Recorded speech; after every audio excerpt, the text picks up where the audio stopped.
सभी को नमस्ते, प्रणाम, सत श्री अकाल मित्रों। भगवान धन्वंतरि की कृपा से आज की क्लास आरंभ करते हैं। आज का टॉपिक है अस्थि धातु से संबंधित हम लोग पढ़ रहे हैं। तो आज हम पढ़ेंगे अस्थि मज्जा पाचक। तो पहले क्लास में अस्थि के बारे में हमने पढ़ा, अस्थि के स्वरूप के बारे में पढ़ा, कैसे बनता है, मेद से अस्थि धातु बनता है तो कौन सी अग्नियाँ कार्य करती है, अस्थि धातु के सभी उपधातु और मलों के बारे में हमें पता है, और अस्थि धातु के क्षय और वृद्धि का लक्षण हमने देख लिया था, और अस्थि दोषज रोग कल हमने पढ़ा था। और अस्थि धातु के क्षय वृद्धि यानी कि अस्थि धातु की अग्नि मंद होने से या तेज होने से जो अस्थि से संबंधित रोग होते हैं, तो अस्थि धातु के क्षय वृद्धि, और अस्थि सार पुरुषों के लक्षण कि जो अस्थिवान है, जिनके अस्थियां बहुत ही अच्छे क्वालिटी के हैं, तो उनमें क्या क्या लक्षण होंगे, ये सभी मैंने बताया था। और अस्थि धातु के क्षय होने से बाद की वृद्धि होती है, ऐसा मैंने बताया था। तो आज का टॉपिक है अस्थि मज्जा पाचक, यानी कि अस्थि धातु की अग्नि मंद हो जाए तब क्या करें, तो वहाँ पे हमें अस्थि पाचक देना है। अब देखिए यहाँ पे आया क्या है, अस्थि मज्जा पाचक। तो ये यहाँ पे मज्जा क्यों लिख दिए, क्योंकि दोनों का जो ऐसा है, औषधियाँ जो है, यानी कि दोनों जो धातुओं के लिए जिस हम औषधियों का प्रयोग करने वाले हैं, दोनों एक ही है। इसलिए अस्थि धातु हो चाहे मज्जा धातु हो, दोनों के लिए जो हम औषधियाँ प्रयोग करेंगे वो सेम है। इसलिए दोनों का अलग अलग पढ़ने का मतलब नहीं है या बोलने का भी मतलब नहीं है, इसलिए इसको कहा ही जाता है अस्थि मज्जा पाचक। अकेला अस्थि पाचक भी बोल सकते हैं, दे सकते हैं, या अकेला आप मज्जा पाचक भी कह सकते हैं, लेकिन दोनों की जो औषधियाँ हैं वो एक ही है। इसलिए क्या है कि एक में ही इसे जो है शामिल कर लिया गया है। तो आज हम पढ़ेंगे अस्थि मज्जा पाचक, यानी कि अस्थि धातु, उपधातु और मलों की सर्वश्रेष्ठ औषधि। ठीक है, तो अस्थि मज्जा पाचक है, और इसी को अस्थि पाचक कह सकते हैं, इसी को मज्जा पाचक कह सकते हैं, या दोनों को मिला करके एक साथ कह सकते हैं अस्थि मज्जा पाचक, है ना। इसके आगे जो है अकेला जो है मतलब क्या है कि ऐसा नहीं है कि अस्थि के लिए अलग है और मज्जा के लिए अलग है, दोनों के लिए एक ही औषधियाँ हैं, इसलिए दोनों को एक साथ पढ़ते हैं। तो क्या औषधियाँ हैं, तो इनका गुणधर्म क्या है। हालांकि गुणधर्म हमने पढ़ लिया है सभी औषधियों का, मतलब अस्थि मज्जा पाचक का, बस इसे हम बताते हैं कि इसमें क्या है, अस्थि मज्जा पाचक में क्या है ऐसी चीज़ें जो क्या है कि अस्थि और मतलब मज्जा धातु को अच्छा कर रहा है, यानी कि अग्निमंद है तो वहाँ पे तेज कर रहा है। तो अभी तक हमने जो देखा है रस पाचक, रक्त पाचक, मांस पाचक, मेद पाचक, 4 पाचक हमने पढ़ लिया। आज हम 5वां पाचक पढ़ेंगे, और 5 ही पाचक है जी, 6ठा पाचक नहीं है। यानी कि वैसे धातुओं में तो 7 है, लेकिन यहाँ पे अस्थि मज्जा पाचक को कॉमन लिया गया है कि अस्थि धातु के लिए, मज्जा धातु के लिए जो पाचक है वो एक ही है, माने एक ही औषधियाँ हैं। और इसमें 3 घटक द्रव्य हैं। क्या क्या हैं, तो इसमें जो है आंवला है, मुस्ता है और गिलोय है। आंवला, मुस्ता, गिलोय, यही 3 औषधियाँ हैं जी। और ये अस्थि के ऊपर भी लागू हो रहा है, मज्जा के ऊपर भी लागू होगा, यानी कि यही तीनों औषधियों को अस्थि पाचक कह सकते हैं, यही तीनों औषधियों को आप मज्जा पाचक ही कह सकते हैं। तो आंवला का गुणधर्म मैंने तो बता दिया है पहले ही, आंवला का गुणधर्म हमने मांस पाचक में बताया था। मुस्ता का गुणधर्म हमने रक्त पाचक में बताया था, और मेद पाचक में भी बताया था, है ना, मांस पाचक में। और गिलोय का गुणधर्म हमने कहाँ बताया था, तो मेद पाचक में बताया था, तो बता दिया है। लेकिन फिर भी हम इस अस्थि मज्जा पाचक के दृष्टिकोण से पढ़ेंगे कि कैसे कार्य करता है गिलोय, है ना, कैसे मुस्ता कार्य करता है। और यहाँ पे आंवला है तो आंवला यहाँ पे क्यों डाला गया है, मुस्ता क्यों डाला गया है, और गिलोय क्यों डाला गया है। ठीक है, तो इस प्रकार से आज हम अस्थि मज्जा पाचक का निर्माण पढ़ेंगे, और अस्थि मज्जा पाचक का गुणधर्म और उपयुक्तता पढ़ेंगे। ये क्या है, तो अभी तक क्या है कि रस, रक्त, मांस, मेद पाचक में क्या था, तेज वायु आकाश महाभूत प्रधान है। हालांकि ये भी जो है तेज वायु आकाश महाभूत प्रधान है, लेकिन इसमें एक शब्द और जोड़ना था, इसमें पृथ्वी महाभूत प्रधान है ये, है ना, यानी कि इसमें पृथ्वी महाभूत भी है। इसमें आप महाभूत कम है, लेकिन इसमें पृथ्वी महाभूत है ना। तो इसलिए क्या है कि यहाँ पे हमें जोड़ना चाहिए था, लेकिन नहीं हुआ है, मिस्टेक हो गया है। लेकिन यहाँ पे पृथ्वी महाभूत भी समझिएगा, ठीक है। तो हम यहाँ पे पृथ्वी महाभूत भी, क्योंकि देखिए आंवला है तो आंवला में भी पृथ्वी महाभूत है, और क्या है, गिलोय है, इसमें भी पृथ्वी महाभूत है।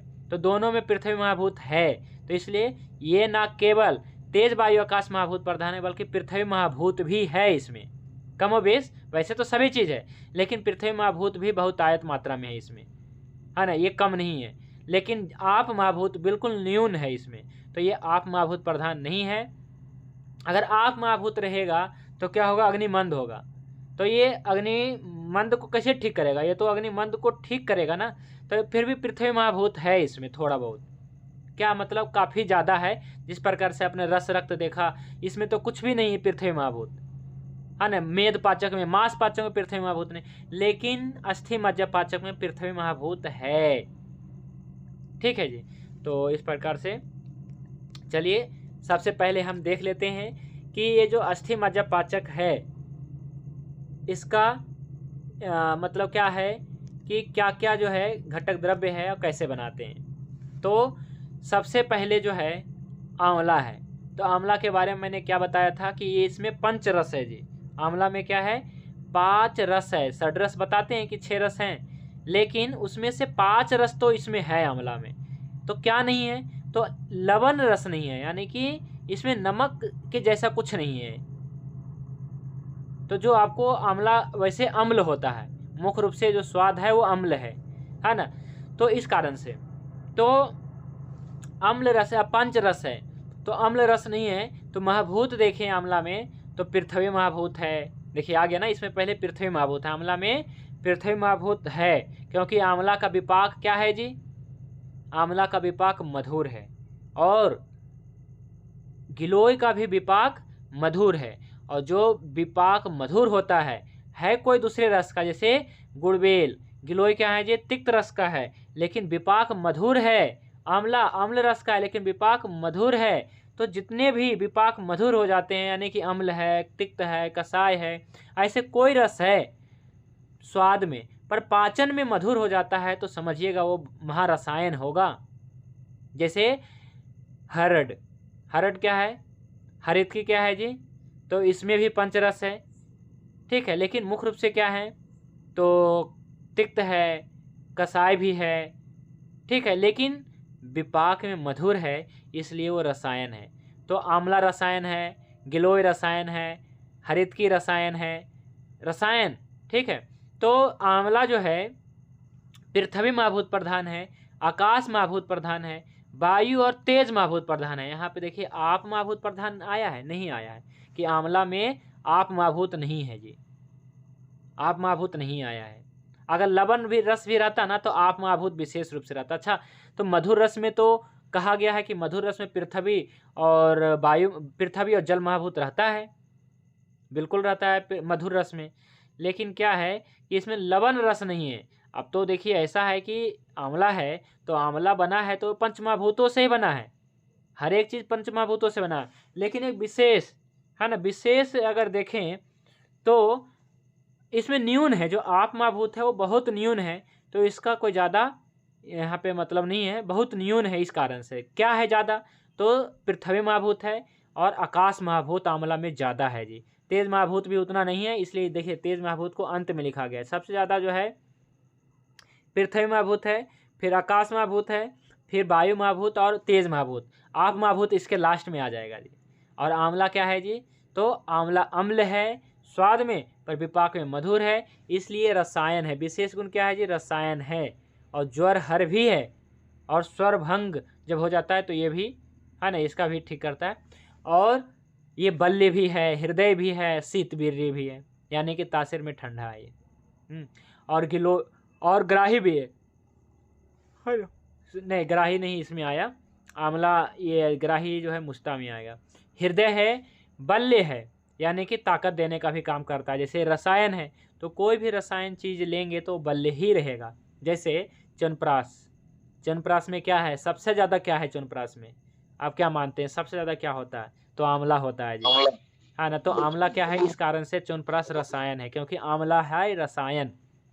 तो आंवला रसायन है, इसलिए च्यवनप्राश रसायन है। च्यवनप्राश कोई चटनी नहीं है, च्यवनप्राश कोई अवलेह नहीं है, च्यवनप्राश रसायन। भागवत ने कहा है च्यवनप्राश रसायन, है ना। चरक ऋषि ने लिखा है च्यवनप्राश रसायन, लेकिन आप च्यवनप्राश चटनी बना के खाते हैं। चलिए कुछ ना खाते हैं तो इससे बढ़िया कुछ तो खा रहे हैं, यानी कि बाज़ार की जो फालतू चीज़ें हैं, है ना, जो हेल्थ सप्लीमेंट है फालतू के, है ना, तो इससे बढ़िया है ना च्यवनप्राश रसायन।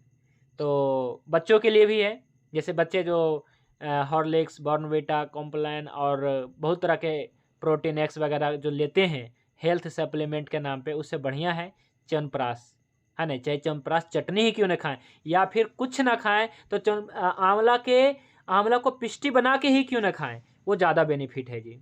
अगर अभी के समय में आंवला का पिष्टी बना के खाते हैं या फिर गर्मियों में खाते हैं तो अच्छा है जी।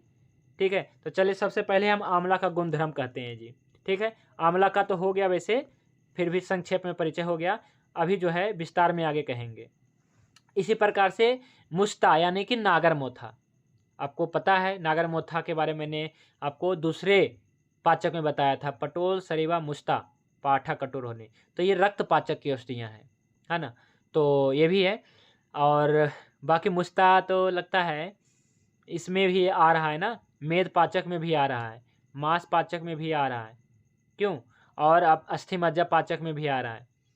तो इस प्रकार से मुस्ता जो है कटु है, तिक्त है, कसाय है और ये भी ज्वरहर है जी। भागवत ने क्या कहा है, मुस्ता परपटे ज्वरे, यानी कि ज्वर की प्रथम औषधि क्या है जी, मुस्ता।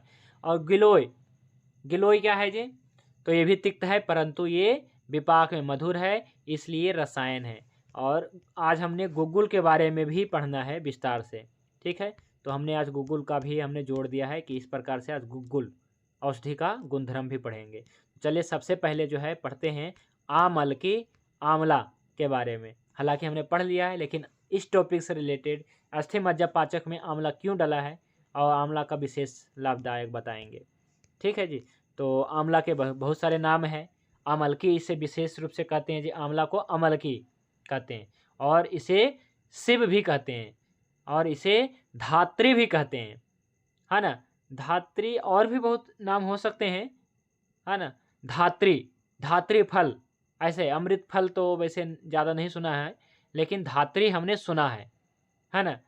तो इस प्रकार से धात्री जो है अमृता, ये भी आंवले के संस्कृत नाम है। अमृता भी कहते हैं, लेकिन अमृता विशेष रूप से गिलोय के लिए फिट बैठता है। तो यहाँ पे हम धात्री नाम याद रखेंगे, अमल की दो प्रमुख नाम, है ना। और शिव भी कई बार कहा जाता है, वैसे आंवला, अमल की, धात्री, ये याद रखना है।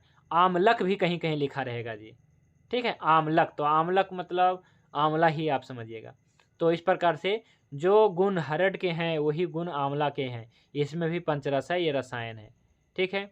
तो बस अभी जो है कोई भी साथी यहाँ से पढ़िए, गुण और प्रयोग पढ़ दीजिए कि आंवला का क्या गुण है, क्या प्रयोग है। गुण और प्रयोग। आंवला एक अत्यंत महत्व की औषधि है।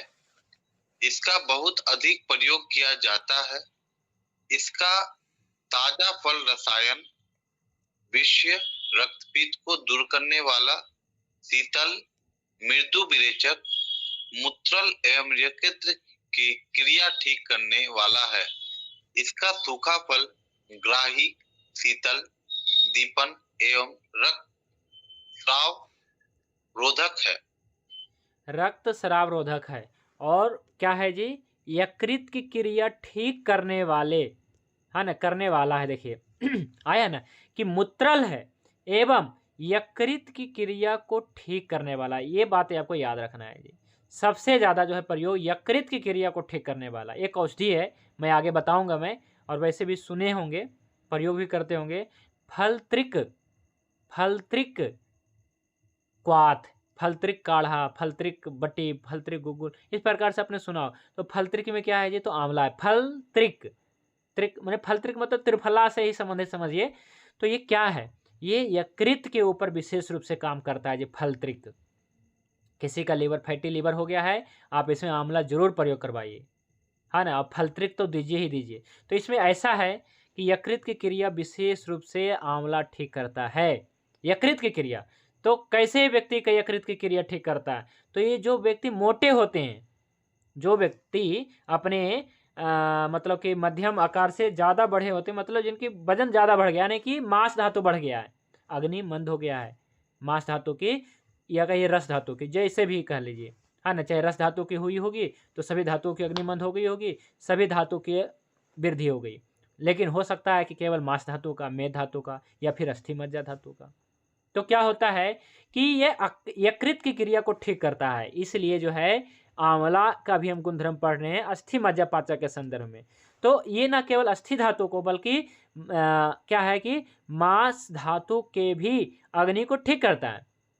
तो यकृत की क्रिया को ठीक करता है और यकृत विकार को ठीक करता है, फैटी लीवर जैसे रोगों को ठीक करता है।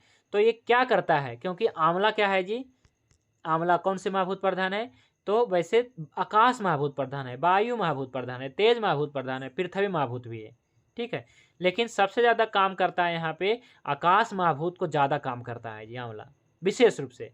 तो आंवला अगर क्या है कि कच्चा खाएंगे, पिष्टी खाएंगे, और आंवला का अनुपान देखेंगे किसके साथ आप ले रहे हैं। अगर आंवला को मिश्री के साथ खाएंगे तो निश्चित रूप से पृथ्वी महाभूत बढ़ाएगा, लेकिन आंवला को मुश्ता के साथ में ले लिए तो कोई उपाय नहीं, पृथ्वी महाभूत नहीं बढ़ाएगा, वो हमेशा आकाश महाभूत ही बढ़ाएगा, वायु महाभूत ही बढ़ाएगा, तेज महाभूत ही बढ़ाएगा, पृथ्वी महाभूत नहीं बढ़ाएगा अगर मुश्ता के साथ में ले लिया तो हमें यहाँ पे क्या लेना है जी, मुश्ता के साथ में लेना है, ना कि मिश्री के साथ में लेना है। तो हम क्या है मिश्री के साथ में कब लेते हैं, तो जब हम च्यवनप्राश बनाते हैं तो उसे मिश्री के साथ देते हैं, रहता ही है ना, जितना आंवला रहता है, आंवला का पिष्टी, उतना ही हम क्या मिश्री डालते हैं या खांड डालते हैं, मीठा चीज डालते हैं, गुड़ डालते हैं। तो ये क्या है पृथ्वी महाभूत वहाँ पे बढ़ेगा, यहाँ नहीं बढ़े रहा है। तो अनुपान होता है औषधियों का, क्या होता है जी अनुपान, कि जितना ज़्यादा अच्छा, मतलब जिस अनुपान के साथ हम औषधियों का सेवन कराएंगे उसी अनुपान से जो है औषधियाँ काम करती है। ये औषधियों के ऊपर डिपेंड है कि औषधियाँ जो है किसके साथ लिया जा रहा है। तो औषधियाँ का एक गुणधर्म नहीं है, अलग अलग गुणधर्म है, बहुत प्रकार के गुणधर्म है, इस कारण से जो है बहुत गुण रखता है औषधियाँ, एक औषधियाँ बहुत गुणधर्म रखता है। तो इसलिए आंवला हम यहाँ पे अस्थि मज्जा पाचक में आंवला को मुश्ता के साथ दे रहे हैं और आंवला को गिलोय के साथ में दे रहे हैं, तो निश्चित रूप से अस्थि धातु मज्जा धातु की अग्नि तेज करेगा और मांस धातु की भी करेगा। तो देखिए जिनकी लीवर की समस्या है आंवला कैसे खाएं, तो जो व्यक्ति मोटे हैं, जो व्यक्ति मोटा है तो उसको तो सीधा आंवला का जो है पाउडर ही लेना चाहिए, और वैसे मैं बताऊंगा, विशेष योग में बताने वाला हूँ, है ना, तो मैं बताऊंगा, लेकिन आंवला का चूर्ण ले सकते हैं। और दूसरी जो व्यक्ति वजन बढ़ाना चाहते हैं आंवला से, है ना, तो जो वजन बढ़ाना चाहते हैं वो क्या है च्यवनप्राश रसायन सेवन करेंगे जी, ठीक है। या फिर आंवला का पिष्टी, मैं सिंपल तरीके से मैं बता देता हूँ। जैसे आप आंवला ले लीजिए, इसका कोई नाप तोल नहीं है, 2 किलो ले लीजिए, 4 किलो ले लीजिए, आंवला को ले लीजिए, पानी में इसे उबालिए, और पानी में उबलने के बाद इसके गुठली निकाल के फेंक दीजिए, निकाल दीजिए मतलब, और इसे जो है चटनी बना लीजिए, सिलबट्टे भी बन जाएगा, ग्राइंड भी कर सकते हैं, या इस प्रकार से बड़ी छन्नी लोहे की जाली होती है इस पर घस सकते हैं, तो इस प्रकार से भी कर सकते हैं, जैसे भी करना है कर सकते हैं। और इसमें कुछ रेसे रेसे होते निकाल भी सकते हैं, या फिर उसी में आ सकता है, इस प्रकार से कर लीजिए। और इसके बाद क्या करिए, घी में भूनिए, घी में भूनिए। तो अगर 5 kg आंवला है तो कम से कम 1 kg घी में भून दीजिए, 1 kg घी लीजिए कढ़ाई में, इसमें 5 kg आंवला को इसे भूनिए। और भूनते भूनते जब लाल हो जाए, लाल हो जाए, भूरा हो जाए, और घी भी छोड़ दे, घी में जब भुनेंगे ना तो पहले तो घी मिल जाएगा, लगेगा कि 1 किलो घी इसमें समा गया, लेकिन बाद में क्या होगा, घी को छोड़ देगा। घी मतलब क्या है, घी के ऊपर ये तैरेगा आंवला, इस प्रकार का हो जाना चाहिए। इसके बाद निकाल लेनी चाहिए वो आंवला को। ये आपका आंवला पिष्टी बन के तैयार है जी, ठीक है। अब इसी से आप कुछ भी बनाएं, चाहे आप इसी को खाएं मिश्री मिला करके, या फिर क्या है कि गुड़ पाक विधि से आप मिश्री को भी वो कर लीजिए, और इसमें मिश्री मिला उसमें ये मिला दीजिए, और इसके बाद रख लीजिए, कभी ख़राब नहीं होगा। या फिर नहीं भी मिश्री मिलाते हैं तो भी पे ये इसे रहने दीजिए, और आप इसे भोजन के साथ में खाइए। क्या कहा गया है जी, कहा गया है मधुर अम्ल लवण तिक्त कटु कसाय का सूत्र है ना भागवत का, कि मधुर अम्ल लवण तिक्त कटु कसाय का, मधुर अम्ल लवण तिक्त कटु और एक कसाय, तो इस प्रकार से 6 प्रमुख रस हो गया। तो कहा गया है कि पहले मधुर खाओ, मीठा खाओ। क्या है जी, पहले मीठा खाओ। लोग क्या कर रहे हैं, उल्टा कर रहे हैं। इसलिए हमने एक शॉर्ट वीडियो डाला था, है ना, भोजन के अंत में मीठा ना खाओ। ये बहुत लोग गलतियां करते हैं जी, बहुत लोग गलतियां करते हैं। भोजन कर लिए, भाई गुड़ देना, भाई मिठाई देना, कुछ भी प्रसाद के रूप में आ गया, या फिर वैसे शौक बस बहुत तो खाते हैं जी, हमने देखा है शौक से ही ज़्यादा खाते हैं। भोजन कर लिए, इसके बाद लास्ट में गुड़ ले लिए, या फिर कुछ भी ऐसा मिठाई खा लिए अंत में, या आपके भोजन में खीर ही रखा है, कुछ भी ऐसा मीठा। तो लेकिन ये गलत है। पहले तो मीठा ही खाना चाहिए, पहले भारी भोजन करें। तो क्या मीठा सबसे हल्का है, सबसे भारी है? तो कहा गया मधुर रस सबसे भारी होता है। तो भारी भोजन को लास्ट में खाएंगे तो ये दिक्कत करेगा। यानी कि रसों का क्रम से सेवन करें, और रसा सेवन नित्या, यानी कि प्रतिदिन सेवन करो। ऐसा नहीं है कि हम एक एक दिन एक एक रस का सेवन करेंगे, ऐसा नहीं बताया है भागवत ने। उन्होंने कहा है कि प्रतिदिन सभी रसों का सेवन करो। तो पहले भोजन करते समय पहले मीठा खाइए कुछ भी। तो मीठा में सोचेंगे क्या खाएं, तो आपने मिश्री ले लिए, गुड़ ले लिए, चलिए मीठा खा लिए। आप सोचेंगे अम्ल क्या खाएं, अम्ल तो अपने भोजन में है ही नहीं। तो है ना आपके आंवला के आप क्या है कि आप आंवला के किसी भी रूप में सेवन कर सकते हैं। चाहे आंवला का पिष्टी बना के रख लीजिए, आंवला का अचार भी बनता है जी, तो आंवला का अचार भी बना के रख सकते हैं। और अभी के समय में आंवला का चटनी भी बना सकते हैं, तो खा सकते हैं। लेकिन चटनी कब तक चलेगा? तो आप आंवला का अचार बना के रखिए, या आंवला का पिष्टी बना के रखिए। तो रोटी खाते हैं, पहले गुड़ के साथ खाइए, फिर आंवला पिष्टी के साथ खाइए, फिर मधुर हो जाएगा, आम्ल हो जाएगा, फिर लबन आपका सब्जी क्या है जी, लबन रस है, तो सब्जी खाइए फिर।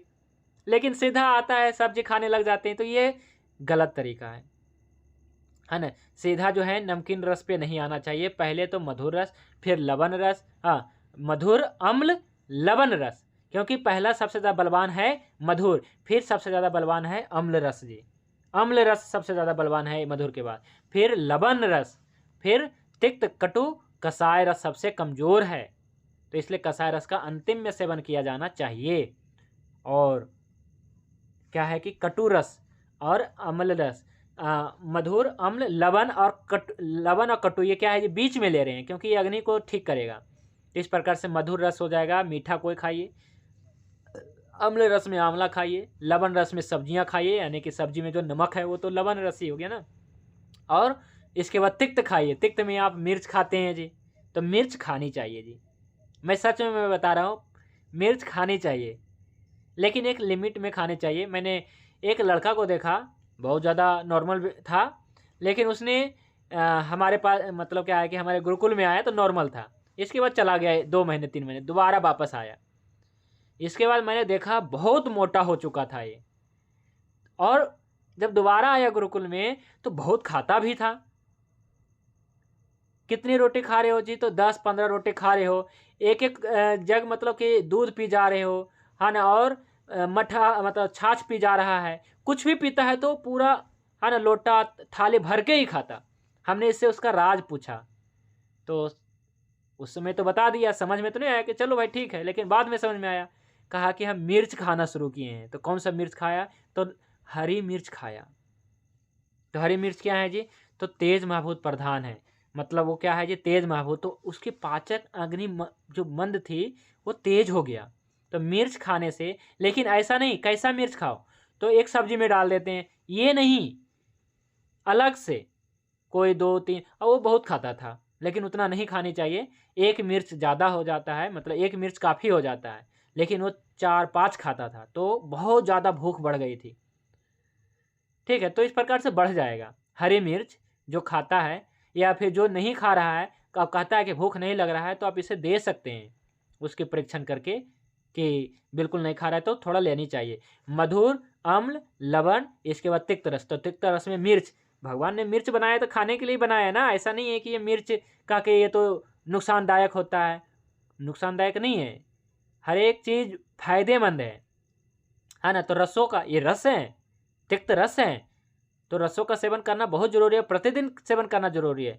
तो मिर्च, लाल मिर्च नुकसानदायक है जी, लाल मिर्च नुकसानदायक है ना, ये नुकसान करेगा, कई प्रकार से नुकसान कर सकते हैं।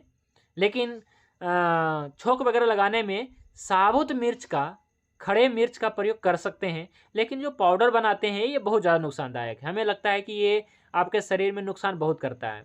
जैसे क्या है कि ये आपके आंतों में चिपकता है ना? और मतलब जहाँ भी ज़्यादा चिपक जाता है और इससे नुकसान होता है, और ये बहुत ज़्यादा तीक्ष्ण भी होता है। ये तिक्त तो होता है, लेकिन बहुत ज़्यादा तीक्ष्ण भी होता है, जबकि हरी मिर्च क्या है जी? केवल तिक्त होता है, तीक्ष्ण उतना नहीं होता। होता है, तिक्त है तो तीक्ष्ण तो रहेगा, तेज तो रहेगा।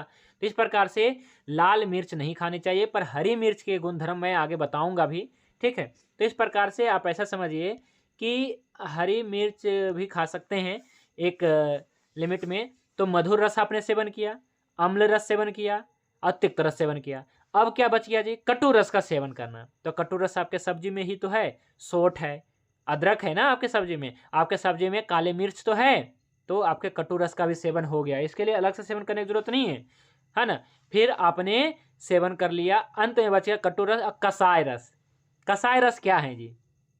है ना? तो कसाय रस का हमने 2-4 एग्जाम्पल भेजा था, उदाहरण भेजा था। तक्र। क्या है जी? तक्र है जी, कषाय तक्र। नहीं, तक्र बनाने के ऊपर निर्भर है ना, तक्र कसाय तो नहीं कहेंगे, है ना? ये मधुर भी होता है और अम्ल भी होता है। तक्र का यहाँ पे नहीं करेंगे, तक्र का तो भोजन के साथ में संबंध ही नहीं है, तो तक्र का सेवन नहीं करेंगे। लेकिन ऐसा है कि कसाय के रूप में जैसे शहद है, तो शहद को कसाय बताया गया है जी, मधुर है ना, कसाय है। मतलब टेस्ट वाइज कसाय है, स्वाद में कसाय है, मीठा लगता है आपको, लेकिन ये कसाय है टेस्ट में। और विपाक में कटु है, ये मधुर भी नहीं है।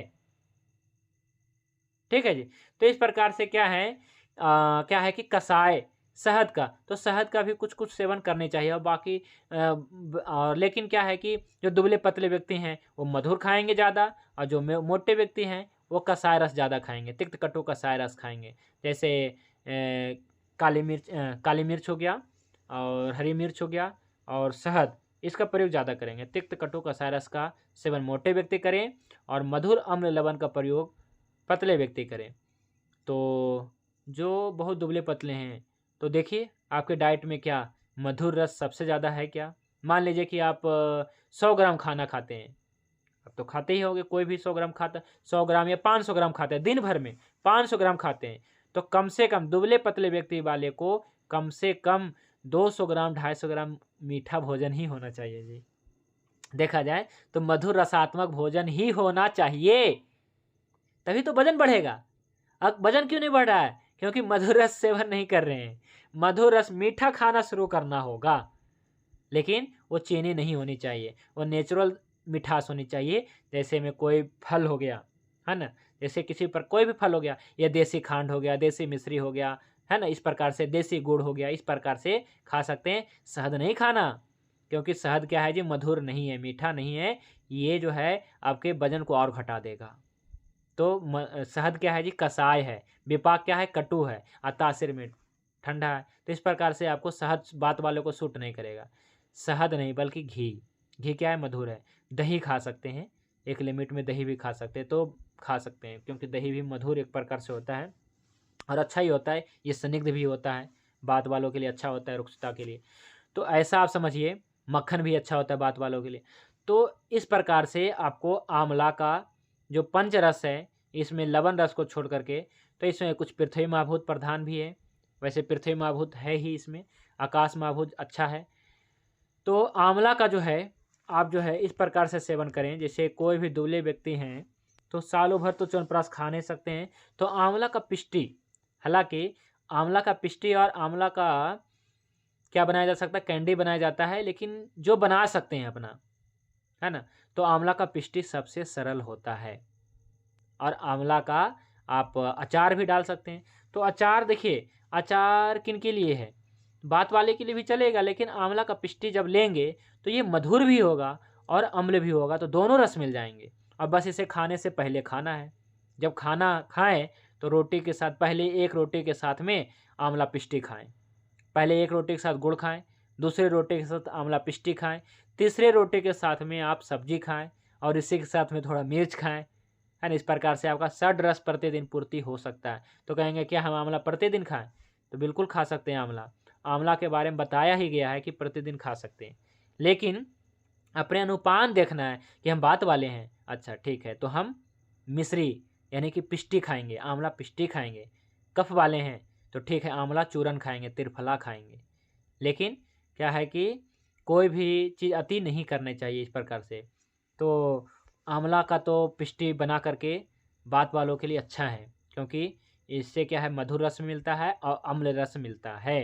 ठीक है जी, तो इस प्रकार से आप समझिए इसे, है ना। आंवला का मतलब कि औषधि महत्व बहुत ज़्यादा है, और यही जो है आपका अस्थि मज्जा पाचक में है। तो देखिए क्या करेगा आंवला। आंवला आंवला को यदि पिष्टी के रूप में खाएंगे तो अस्थि धातु को पोषण दे करके बात का क्षय करेगा। हाँ ना, अस्थि धातु को पोषण होगा ना तो बात का क्षय होगा। और यदि आंवला का सेवन मुस्ता के साथ में करेंगे और गिलोय के साथ में करेंगे, जो आपका अस्थि मज्जा पाचक में है, मुस्ता का प्रयोग और गिलोय का प्रयोग करेंगे, तो ये जो है अग्नि, जो अस्थि धातुगत अग्नि जो है, मंद है, उसे ठीक करेगा। तो इससे क्या होगा कि जो अस्थि वृद्धि है, मज्जा धातुगत या अस्थि धातुगत जो आम है, ज्वर है, इसे हटाएगा। ठीक है जी। तो आंवला से संबंधित कोई और प्रश्न तो रख सकते हैं, है ना, नहीं तो फिर हम मुस्ता के बारे में नमस्ते। नमस्ते। नमस्ते सर, यकृत में ज्यादा से ज्यादा आयुर्वेद में मैंने देखा है भूमि आंवला ज्यादा यूज किया जाता है ना। बिल्कुल, भूमि आंवला जो है यकृत के लिए फेमस कर दिया गया है ना। लेकिन ऐसा देखिए, आपको लगता है कि एक औषधियाँ एक ही रोग में काम करता है, या इस रोग में ये औषधि सबसे ज़्यादा काम करता है। जैसे बालों में भृंगराज ज़्यादा काम करता है जी, आपको पढ़ा दिया गया है। शुगर के लिए सबसे ज़्यादा गुड़मार ज़्यादा काम करता है, आपको पढ़ा दिया गया है। या फिर कहिए आपको मन में बार बार आता है, लीवर के लिए भूमि आंवला याद आता है, किडनी के लिए गोखरू याद आता है। लेकिन ऐसा तो है नहीं, ये बात आपको मानना है कि ऐसा नहीं है। जैसे हम क्या करते हैं कि ठीक है, हम भूमि आंवला देते हैं लीवर के लिए, लेकिन हम भूमि के लिए हम कई बार बासा को सबसे अच्छा प्रमुख औषधि मानते हैं। लेकिन कुछ लोग कहेंगे बासा तो सबसे अच्छा औषधि आपका श्वास काश में ज़्यादा अच्छा काम करता है, लेकिन मैं लीवर में देता हूँ। शास्त्रों में भी बताया गया है बासा गुलूचिया आदि कषाय लीवर के लिए, तो आप प्रयोग करके देखिए। तो बासा भी लीवर के लिए है, भूमि आंवला भी लीवर के लिए है, पुनर्नवा भी लीवर के लिए है, मकोई भी लीवर के लिए है, भृंगराज का भी प्रयोग लीवर में कर सकते हैं। और क्या कर सकते हैं जी, और कुटकी के बारे में मैंने बताया था, ये लीवर उत्तेजक है। तो बताया लीवर के लिए बहुत सारी औषधियाँ हो सकता है, लेकिन सबसे ज़्यादा कौन अच्छा है, कौन अच्छा है जी, सबसे अच्छा कौन है?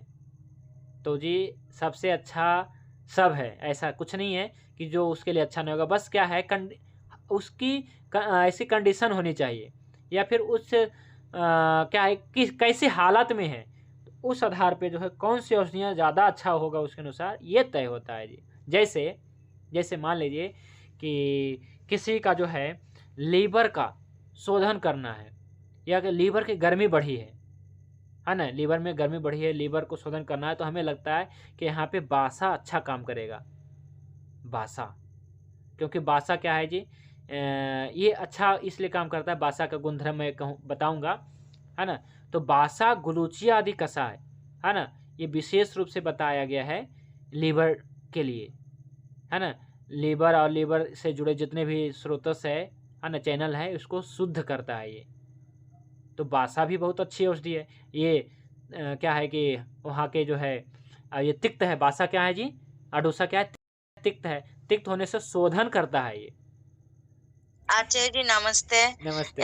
जो आंवला का पाउडर किसका साथ सेवन करना चाहिए?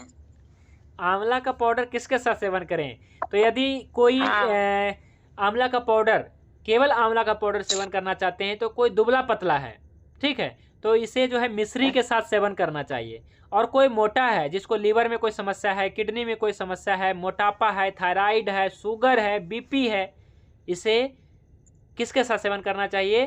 तो इसे नागर मोथा, ये मुस्ता देख रहे हैं ना, इसके साथ सेवन करना चाहिए। या फिर आप हरड़ के साथ में सेवन कर सकते हैं, बहेड़े का साथ में सेवन कर सकते हैं, ठीक है। तो पानी का मिला करके सेवन करना चाहिए? पानी के साथ पानी तो लेना पड़ेगा ना, पानी तो लेना ही पड़ेगा। तो इस प्रकार से मुस्ता ना, के वो साथ, दूध का साथ की सेवन करना पड़ेगा। दूध के साथ भी सेवन कर सकते हैं, लेकिन मोटे व्यक्ति को ज़्यादा पानी के साथ, हाँ पानी के साथ, जो जिनका वजन ज़्यादा है वो पानी के साथ, अच्छा शहद के साथ भी सेवन करें। जिनका वजन ज़्यादा है, वजन कम करना है तो शहद के साथ सेवन करें, गर्म पानी के साथ सेवन करें, और ये नागर मोथा के साथ करें, हरड़ के साथ में सेवन करें, और गिलोय के साथ में सेवन करें। इस प्रकार से औषधियों के साथ सेवन करें।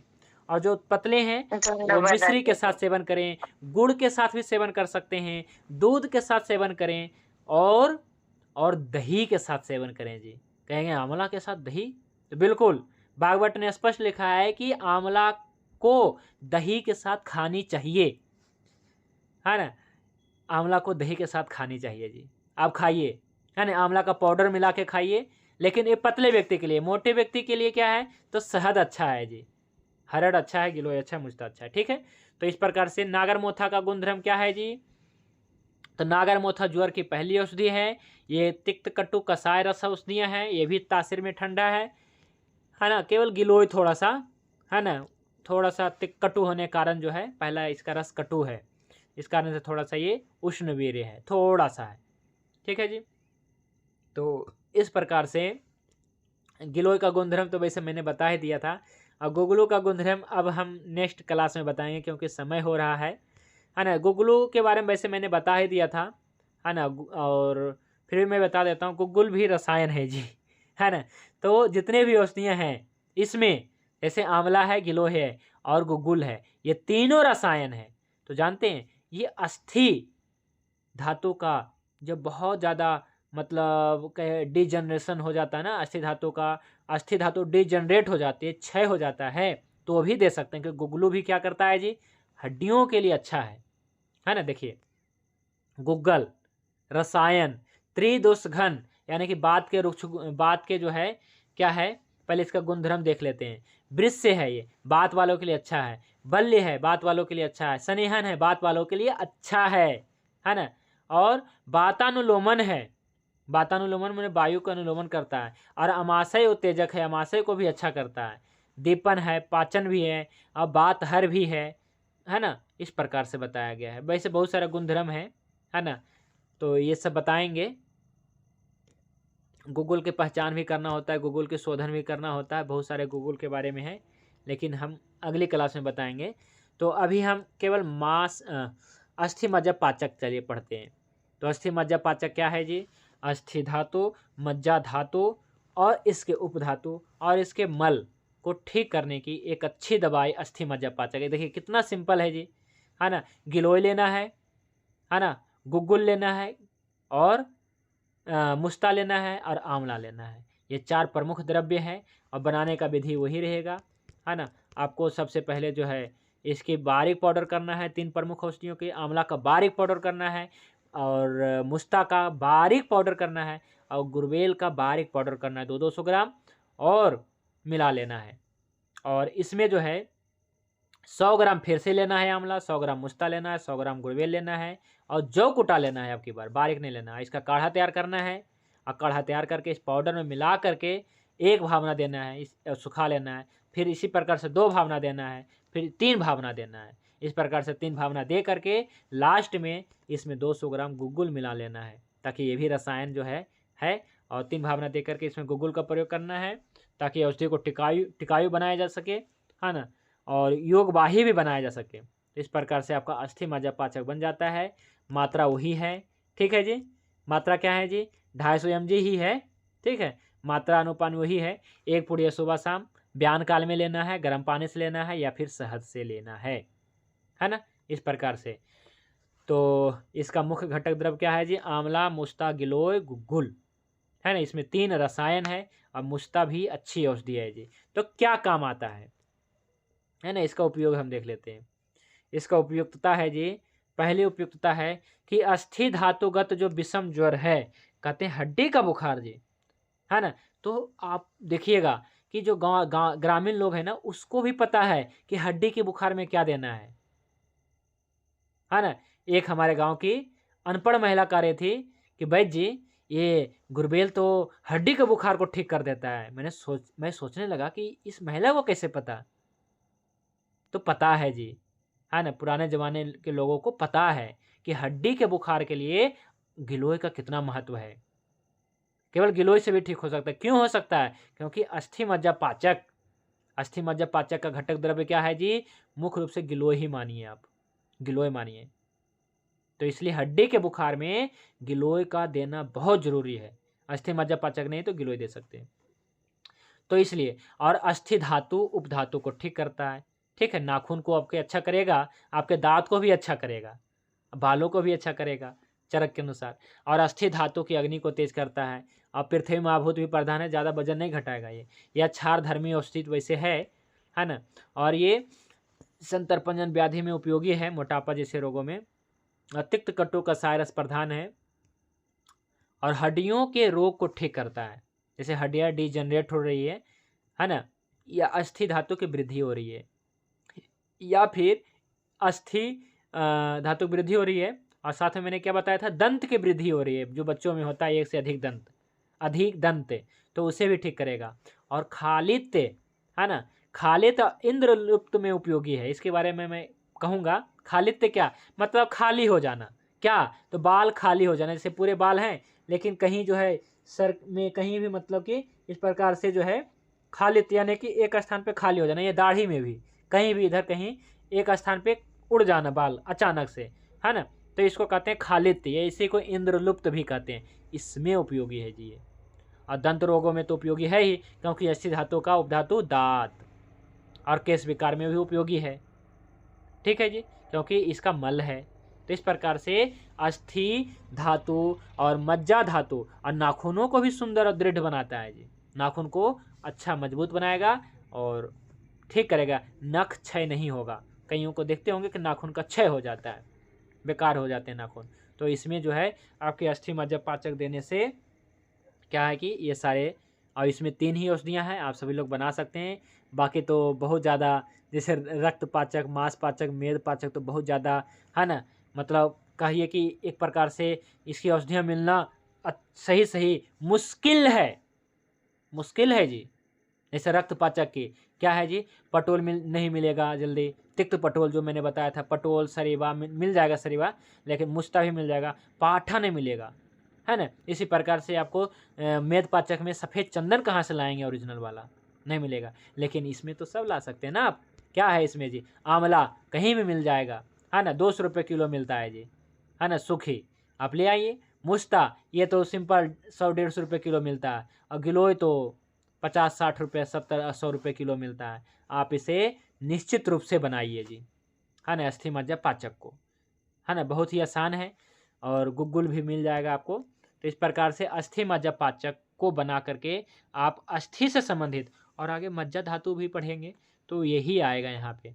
तो हम वहाँ पे हम ज़्यादा विस्तार से नहीं कहेंगे, बस वहाँ पे उपयोग बता देंगे कि अस्थि मज्जा पाचक का मेद में क्या प्रयोग है, हाँ, मज्जा में। तो ठीक है जी, आज के लिए बस इतना ही। आज शनिवार था, फिर भी हमने सोचा है कि क्लास ले लें, और कल रविवार है तो कल भी क्लास रहेगा जी। ठीक गुरुजी, ये अस्थि 6 में भी यही दिया जाएगा, अस्थि पाचक? देखिए आप प्रयोग कैसे करें अस्थि पाचक का, तो ये अस्थि 6 में दे सकते हैं क्या? तो मैं दे देता हूँ जी। हालांकि ये क्या है, देखिए इसमें क्या है मैं बताता हूँ। इसमें गिलोय है, और इसमें गुगलू है, और इसमें आंवला है, और तीनों रसायन है। लेकिन क्या रस पाचक में रसायन है? नहीं है। रक्त पाचक में रसायन है? नहीं है। मांस पाचक में रसायन है? तो नहीं है, मतलब नहीं ही है। कहिए हरड़ है थोड़ा सा मात्रा में, और थोड़ा सा आंवला है, और कुछ है नहीं है। मेद पाचक में रसायन है? बिल्कुल नहीं है। इसमें गिलोय थोड़ा सा है लेकिन नहीं है, मतलब क्योंकि इसके साथ में जो ले रहे हैं वो रसायन करने नहीं देगा। जैसे क्या है कि जो गिलोय है, गिलोय के साथ में मुस्ता लेंगे तो रसायन नहीं करने देगा। लेकिन इसमें 3 चीज़ रसायन है। तो ये जानते क्या करते हैं, जब हड्डियाँ डिजनरेट होती है तो दे देने से लाभ करता है जी। और वैसे बहुत सारे जो कल्प है तो उसमें हड्डियों के लिए है ना, हड्डियों के लिए गिलोय अच्छा होता है ना। तो गिलोय का सबसे अच्छा जो है प्रयोग जो है हड्डी के रोग में कर सकते हैं जी, है ना। जैसे हड्डियाँ डिजनरेट हो रही है, किसी का हड्डी टूट भी गया तो उसको मजबूती के लिए भी दे सकते हैं। हड्डियों में पेन है, और चाहे किसी प्रकार के अर्थराइटिस हो, चाहे गाउट अर्थराइटिस, रोमेटिक अर्थराइटिस, या फिर ऑस्टियो अर्थराइटिस, सभी प्रकार के गठिया में, मतलब है ना, जॉइंट्स पेन में आप दे सकते हैं। गिलोय का एकमात्र औषधि है जी, दे सकते हैं। अच्छा तो आचार्य जी। अस्थि क्षय में, एक मिनट, अस्थि क्षय में आप अस्थि मज्जा पाचक का कुछ समय के लिए प्रयोग करें। अगर क्या है कि वृद्धि हुई है तब तो लंबे समय तक करें, नहीं तो नॉर्मल 15 दिन तक तो कर सकते हैं जी। क्या प्रश्न है जी मोहनारी जी? मदन नाम है। आचार्य जी मैं कह रहा हूँ, जिस शुक्रवर्धक होता है ना, जैसे रसायन और बाजीकरण, रसायन औषधि और बाजीकरण औषधि, यानी कि शुक्रवर्धक भी हो सकती है, तो इसे मांस पाचक का प्रयोग अपन इसमें भी कर सकते हैं, शुक्र कीट उड़ाने में, शुक्र ओजस्व बनाने के लिए। कैसे कर सकते हैं? मांस पाचक क्या है? मांस पाचक क्या है? बिल्कुल कर सकते हैं। नहीं, इसका सुनिए, मांस नहीं है, अभी क्या बताएं, अस्थि पाचक अस्थि मज्जा पाचक देखिए, जब कोई व्यक्ति बहुत ज़्यादा मोटा है, अब मोटा होने से भी क्या होता है जी, शुक्र धातु नहीं बनता, आपको सभी को पता है। अधिक दुबले पतले भी होंगे तो भी शुक्र धातु नहीं बनेगा, और अधिक मोटे होंगे तो भी शुक्र धातु अच्छे क्वालिटी का नहीं बनेगा। तो उस केस में देना है जब क्या है कि बहुत ज़्यादा मोटा है व्यक्ति, तो वहाँ पे मांसपाचक चलाएंगे, मेदपाचक चलाएंगे। जब ये नॉर्मल होगा तो निश्चित रूप से उसका शुक्र धातु अच्छा हो जाएगा। और लेकिन दुबले पतले व्यक्ति को नहीं चलाना है, क्योंकि ये अग्नि महाभूत बढ़ेगा तो और ज़्यादा क्षय करेगा। एक बात हमेशा याद रखिएगा, आप सभी को 5 पाचक पढ़ाया है, रस, रक्त, मांस, मेद, अस्थि, मज्जा, पाचक। अब जो है आपको एक और पढ़ाऊंगा, उसका ना, अभी 2 चीज़ें और पढ़ाऊंगा। एक तो मैं पढ़ाऊंगा आपको सर्व पाचक, और एक पढ़ाएंगे, ये पाचक नहीं होगा। चलिए, क्या प्रश्न है जी आपका? क्या प्रश्न है, पूछिए। गुरुजी प्रणाम जी नमस्ते। ये अपने गिलोय के अंदर कौन सा हिस्सा काम ले? पत्ती काम ले, पेड़ की क्या काम ले गिलोय में? केवल बेल, गिलोय का बेल लेना, ना पत्ती लेना है, केवल बेल जो होती है ना उसी का इस्तेमाल करना है। और उसमें भी क्या है, बहुत सारी चीजें होती है, जो नीचे पड़ा हो, धरती पे जो पड़ा होता है गिलोय, उसका सेवन नहीं करना चाहिए कभी भी। जो नीचे में पड़ा हो उसका सेवन ना करें, उसका इस्तेमाल ना करें। जो पेड़ पे हो, अब विशेष रूप से नीम के पेड़ पे हो तो ले सकते हैं, वैसे कोई भी पेड़ पे चलेगा, आम पे भी चलेगा, है ना। पर क्या है, जो नीचे में पड़ा है, धरती के संपर्क में है, उसको नहीं लेना चाहिए जी, ठीक है। हमारे दीवार पे लग रही है गुरुजी, हमारे मकान में दीवार पे हाँ, दीवार पे भी चल सकता है, लेकिन धरती पे ना हो जी। तो पत्ती भी काम लेंगे? पत्ती नहीं, पत्ती भी काम ले बेल, सकते हैं ना? पत्ती, बेल, केवल बेल, बीज हाँ। की, बीज की। हाँ, दिखा देता हूँ, देखिए प्रकार से जो होता है ना बेल, देखिए इस प्रकार से, देखिए पत्ती है और बेल है ना, इस प्रकार से, तो ये यही लेना है ये, ठीक है। और कोई प्रश्न है जी? और भी कोई साथी का प्रश्न है अस्थि मज्जा पाचक से संबंधित तो पूछ सकते हैं, क्योंकि आचार्य जी रसायन तो बल्ले भी तो काम होते, बल्ले में जो ताकत में भी तो काम आता होगा फिर ये। हाँ, कहा ना मैंने कि जैसे ये जो है अस्थि धातु को मजबूत भी करता है, गिलोय है ना, और गुगलू है, आंवला है, इस कारण से अस्थि धातु को ये मजबूत भी करता है जी, अस्थि धातु को बल देता है। तो इस कारण से हम जब हड्डियां डिजनरेट होती है ना, तो हम अस्थि मज्जा पाचक चलाते हैं। अब जैसे मान लीजिए मांसपाचक है, तो मांसपाचक को क्या करेगा, मांस धातु को क्या करेगा मांसपाचक, तो मांसपाचक जो है मांस अग्नि को बढ़ाएगा, और मांस धातु को क्या करेगा, खराब करेगा, अच्छा ही करेगा ना। ये कैसे करेगा अच्छा, क्योंकि अग्नि को बढ़ा देगा तो जो एक्स्ट्रा है मांस उसे पाचन कर देगा, तो आपकी मांस मजबूत होगा कि नहीं होगा, बताइए, मजबूत होगा। तो इसी प्रकार से हड्डियां यहाँ पे मजबूत होगी गिलोय के सेवन करने से जी, ठीक है। गुगलू का सेवन करने से वैसे होता ही है। तो इस प्रकार से अस्थि मज्जा पाचक का प्रयोग हम क्या है कि बोन जब क्या है डिजनरेट हो जाती है, मज्जा जब कम हो जाता है, बोन और बोन मैरो, तो हम दे सकते हैं जी, ठीक है। चलिए, और कोई प्रश्न है तो कर सकते हैं, नहीं तो आज का टॉपिक यहीं पे समाप्त करते हैं, ठीक है। समय तो हो ही गया है, चलिए ठीक है। तो आज के लिए बस इतना ही, शांति पाठ करके आज की क्लास को विराम करते हैं। ओम ध्यो शांति अंतरिक्षम शांति पृथिवी शांति आपः शांति औषधयः शांति वनस्पतयः शांति विश्वदेवः शांति ब्रह्म शांति सर्वं शांति शांतिरेव शांति सामा शांतिरेधि। ओम शांति शांति शांति। सभी को नमस्ते, शुभ रात्रि। भगवान धन्वंतरि की कृपा आप सभी पे बने रहे। जय धन्वंतरि जय आयुर्वेद।